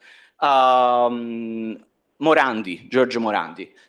He was a painter who just did still lifes, just bottles, okay? Right after the war, he became this kind of huge hero. In 1948, he got a prize at the Biennale, at the Quadriennale. He was considered kind of private resistant. And this goes back to the idea of the good Italian, the idea that Morandi did not participate in the rhetoric of the regime. He just withdrew. He was in his house painting obsessively little bottles, right? And abstracting them. In the post-war, he was widely beloved. Anyway. Only in the 1990s did a scholar, Emily Brown, wrote an article pointing out that actually that visual, the aesthetics and the history of Morandi actually emerged out of Strapaese. Strapaese was a movement in the 1930s and was part of what Gentile saw as the anti-modernist component of futurism. It was the idea of the good old rural life, the old-fashioned lifestyle of the countryside. Those dusty bottles actually represent something very important about the Italian identity and the fascist identity. This didn't change at all the reception of Morandi, and this goes back to one of the recurring questions, namely the market for Morandi, the exhibitions of Morandi are not comparable to the private photographs that were kept and can be presented critically, but still there is a currency, there is a weight that needs to be considered in its specificity. And so my question was more about what do we do with those objects that are part of very important collections in major art museums that are worth millions, right? And are still there, and they were integral part in the construction of consensus. They were integral part in the idea of a national identity that is strongly intertwined with fascist ideology. but it's still there, right? And so the reiteration of those exhibitions somehow make that question, put that question, silence that question, and that's the kind of issue that I wanted to raise. Okay, so that's pretty. Yeah. No response.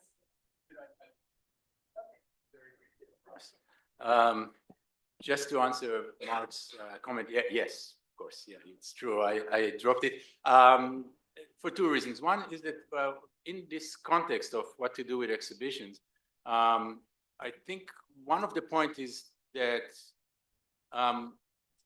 if this aesthetics is neutral in a way, it gives us a lot of space to ask questions about the mechanism that makes it part of building consensus, right?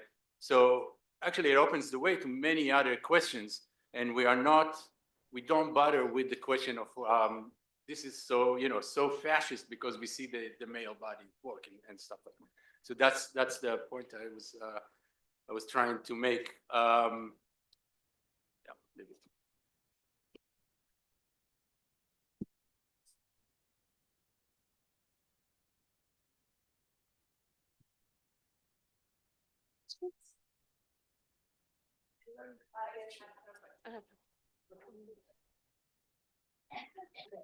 Yeah, Raphael, Roberta Perger.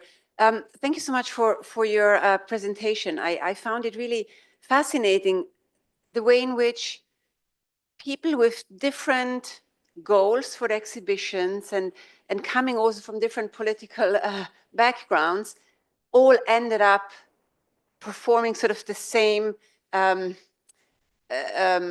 decoupling of art and politics, right?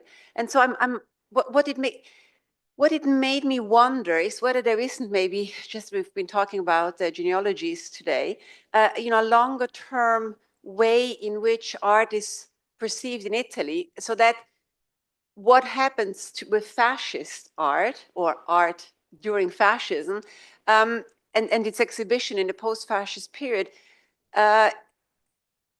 curators are thinking in terms of the work of art and what happens with the work of art, and even if they're anti-fascist, the political context just gets bracketed because that's what we do.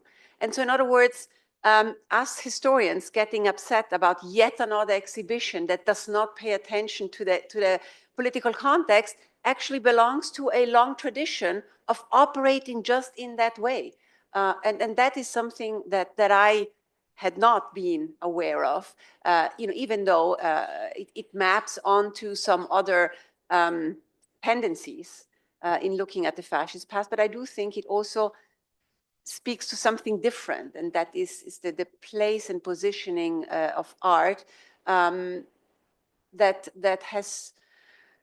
tends to put it on a different plane, even when it is absolutely enmeshed with its political messaging. And I was hoping that my question might give you an opportunity to tell us a little bit about the most recent exhibitions that you were not able to address in your talk. Can you just respond to that? Oh, okay. So I just want to make sure this is clear. You're saying that the aestheticization of art is pretty much a tradition, so that you can't really interpret it as a form of erasure, as Benarita did, because its aestheticization of art is not peculiar to the post-war period. That's what the realization I had as I was this is Raphael said. It's not so much a pseudo-fascist, proto-fascist, post-fascist operation that we are seeing in these exhibitions, but it is some other kind of artistic celebration that ends up doing just that, but doesn't start from that premise. You see what I'm saying? So if we look at it, we are seeing some sort of inability to come to terms with the past, or maybe we're even seeing a celebration of some fascist aesthetic. But I think the curators are not necessarily starting from that premise. They do not want to revive fascism in any way or or celebrate fascism or be anti-fascist or something of that sort. But they make that choice explicitly so of doing this kind of operation that has these results.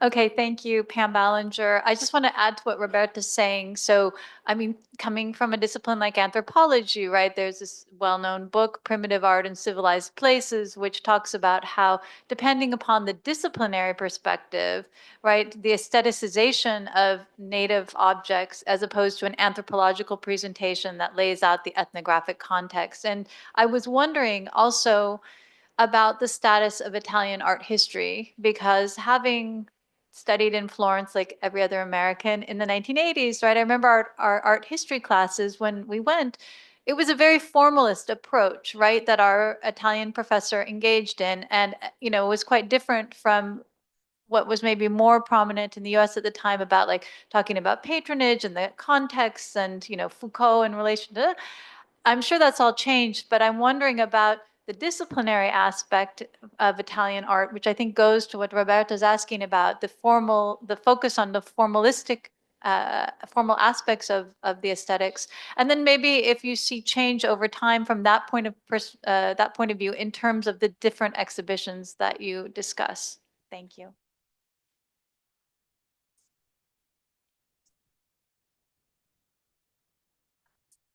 Thank you. I would like, Elisa Marella, I would like to also draw up on what Roberta said, because when I listened, I was reminded in Paris 2 years ago, there was a first exhibit, a big exhibit at the Centre Pompidou of Neue Sachlichkeit.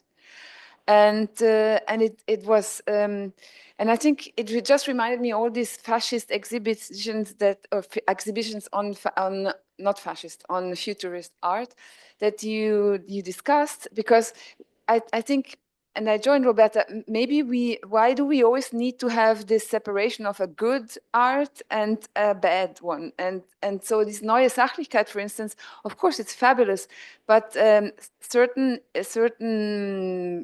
artwork, certain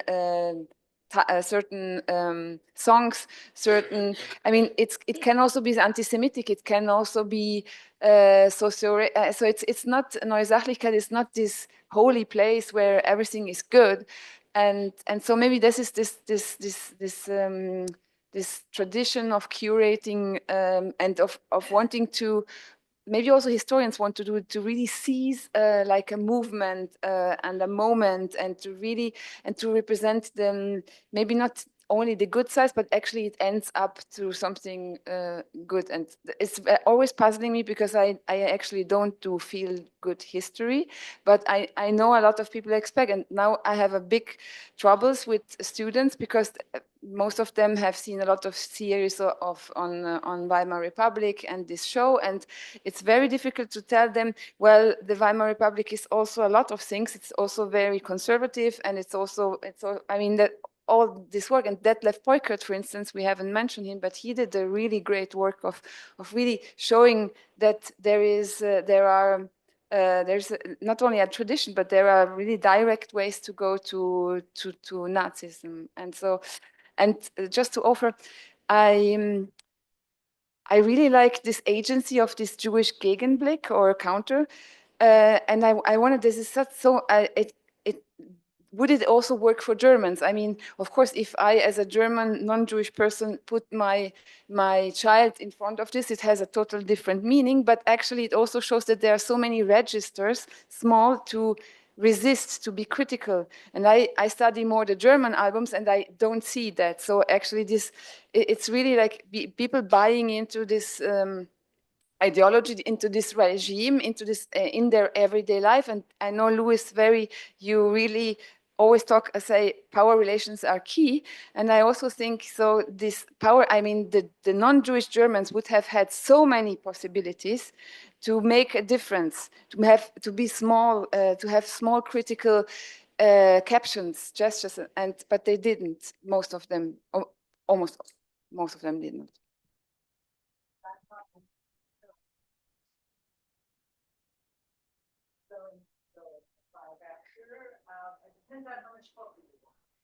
Okay.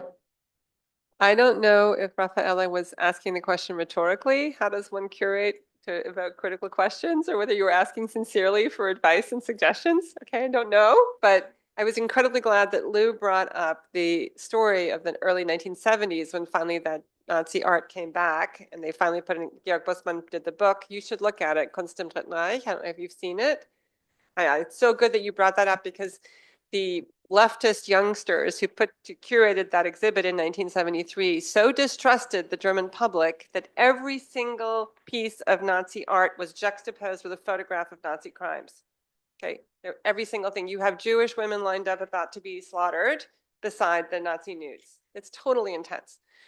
You have people working in a munitions factory beside, you know, the heroic labor stuff and so on. So that kind of contrast is very didactic, but I think it's extremely interesting. It's worth looking at. Then I have two other examples. One is called Serving Racial Politics. I can give you the reference. I just wrote it down for you. But it was a topography of terror several years ago, in 2017. And they took Anna Koppitz. She's one of the most famous of the Nazi photographers. She worked for Walter Darré. And what they did there, they have all the gorgeous bodies, but they have the correspondence between the photographers complaining that they can't find perfect specimens. And there's debates about whether to lighten the areolas, the nipples on the on the female nudes and so on. Like they're really whining about the, you know, concave chests of the boys and all this stuff. It's just really amazing. So I think that I keep on making this point, but it seems to get hard to get it across. The master race is not naturally perfect. And that exhibit communicated that beautifully. And then the final exhibit I want to call to everyone's attention is Bürle, who was a weapons salesman in Zurich. And there's an amazing exhibit now called A Future for the Past about the Bürle collection, which I highly recommend, where he basically purchased art, but it was stolen from Jews. But he's buying it on the quote open market, although it's not an open market because, you know, and then he gives a lot of money. So he's a philanthropist. He's an arms merchant in the decolonization era. He gives money. He sells weapons to decolonizing resistance fighters and to repressive forces. He makes unbelievable amounts of money. He turns it all into art. And the way they've handled it now is that they show you all the art. They raise the questions about who does it belong to? Does it belong to the original Jews or not? But they also have invited people of all colors, experts, to weigh in the present about what to do about it and how to feel about it. And so they've just posed the questions as part of the exhibit, and they've posed the relationship between present and past as part of the exhibit. I will try to be brief, and I will follow up to what Roberta said, and I will enlarge it. After 2 days of discussion, and since that we are just comparing all the time, what is good and what is bad, and then we said, as Raffaele showed, lots of also artists, Jewish artists, not only Carlo Levi. We have a long list. We can talk about Italian cinema 1933, apropos, and we talk about Vittorio Mussolini that open up these things. And we have authors like Rossellini, Antonioni, Visconti, that after the war, they will become exactly as an example of anti-fascism. Now, I don't know if Roberta meant that in looking at the exhibition, but what they will say about us, resting in this discussion about fascism, how is, in a sense, the betrayal of the intellectuals in living in a moment, in historical moments when we have a kind of responsibility and a judgment to be made, because, as we say in Israel in the last, I think, 2 years, we will be judged by history. So, and I was wondering if in 20 years' time, 30 years' time, I don't know if they will talk about us, but what they will say about fascism. Because it's true that fascism and Nazism are profoundly different. And he's opened up Mosse when he says, we have to talk about Nazism and to see how close he is to fascism. Because it bothers me. No, this kind of things that the myth of the Italian, the good Italian, that it started not in Italy, but in the occupation of the Italian army. They are the soldiers. They are not the Italian population. That they helped the Jews against the partisans, for example. So you would say that there were good guys or bad guys. It depends who is the subject that is receiving the attack. It's not something that we can really dismiss when we talk about this kind of, no, it's true, Carlo Levi said, don't arrest me, but he was sent to exile. He was not sent to a concentration camps. He was not gassed. That's the thing that we should remember. What happened with the racist policy? Not to say that Italian was a good, it depends. No? Mason says the special trials, they were bad. But the Italian writing that Cesare Pavese described as a kind of Alexandrine culture, a culture of involvement, you know, a kind of cooperation. Shituf Beula, how do you say that? You know, badly.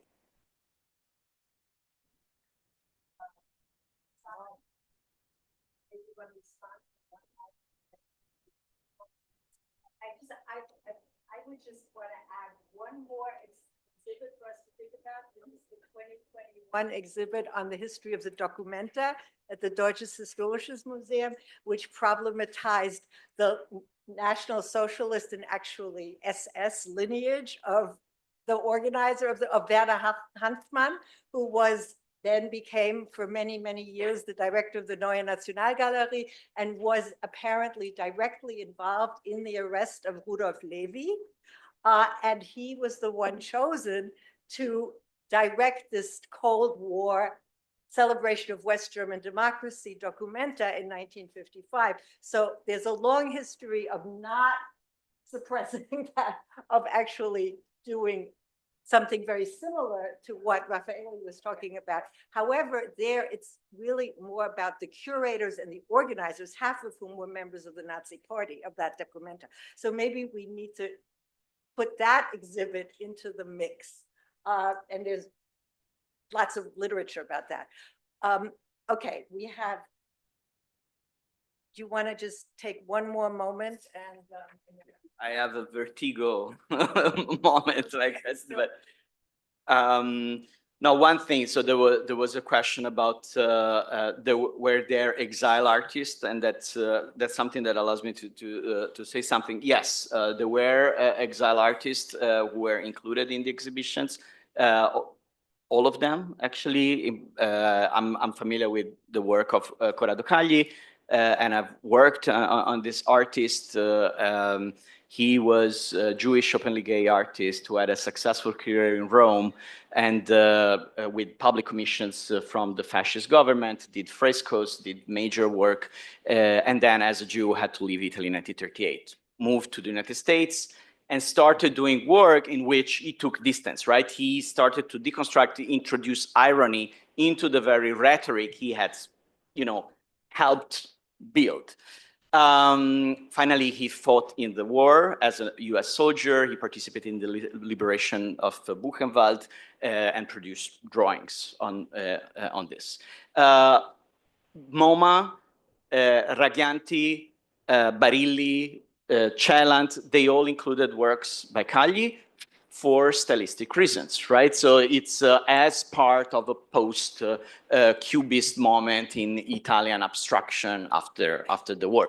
So I've tried to curate a show in which those drawings actually start to speak to the public and take so in this kind of trajectory, it's possible, right, to do that, and that goes to the question about how the field has changed. I think that the studies of exhibition history have made a big difference. That's also why I'm doing it, namely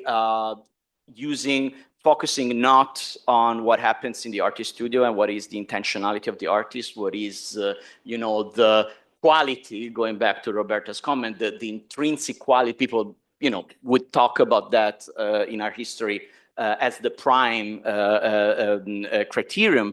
Not that, but rather the system that make art accessible to the public, and the discursive component of entering the public space with an exhibition as something that is made by multiple voices. So that I think gives the exhibition an angle. and a transnational one, right? So exhibitions travel, the way meaning is constructed differently depending on where they are done, and that's something very important.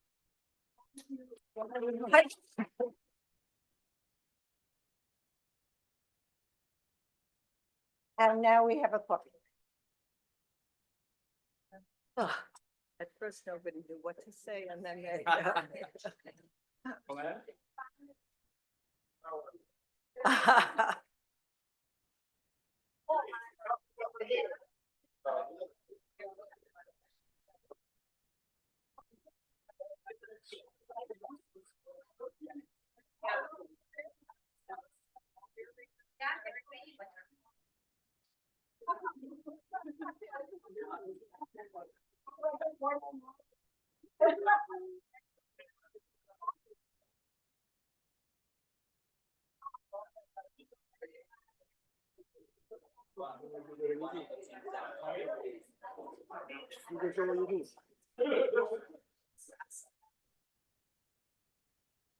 Come lo chiudo? Da lì.